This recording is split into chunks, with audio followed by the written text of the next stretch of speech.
La méditation de ce 26 mars est intitulée « Les bénédictions de la prière ». Alors ceux qui craignent l'Éternel se parlèrent l'un à l'autre. L'Éternel fut attentif et il écouta. Et un livre de souvenirs fut écrit devant lui pour ceux qui craignent l'Éternel et qui respectent son nom. Malachie 3,16. Si les chrétiens voulaient se réunir pour se parler mutuellement de l'amour de Dieu et des précieuses vérités de la rédemption, ils trouveraient force et rafraîchissement. Chaque jour, il nous est possible d'avoir une connaissance plus profonde de notre Père céleste. Nous pouvons faire journellement de nouvelles expériences de sa grâce. Celles-ci feront naître en nous le besoin irrésistible de parler de son amour.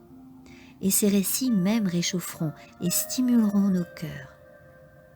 Si nous pensions davantage à Jésus, et si nous parlions plus souvent de lui et moins de nous-mêmes, nous jouirions beaucoup plus de sa présence.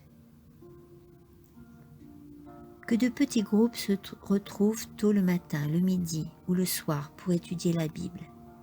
Qu'ils prennent le temps d'un moment de prière afin qu'ils soient fortifiés, éclairés et sanctifiés par le Saint-Esprit. Si vous êtes prêts à ouvrir votre cœur, vous recevrez de grandes bénédictions. Les anges de Dieu seront parmi vous. Vous vous nourrirez du fruit de l'arbre de la vie. Il nous est dit dans la parole que le Seigneur prononça ces mots. Car là où 2 ou 3 sont assemblés en mon nom, je suis au milieu d'eux. Cela signifie que Jésus est au milieu de nous. Une personne ne peut, à elle seule, accomplir la mission consistante à témoigner pour Jésus. Tous ceux qui aiment Dieu doivent parler de sa grâce et de sa vérité si précieuse. La prière en commun unira les cœurs à Dieu.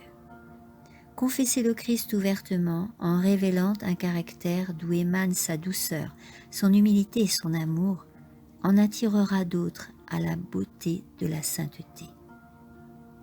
Dieu se souviendra de ceux qui se sont assemblés pour glorifier son nom et les épargnera au jour de la grande tribulation.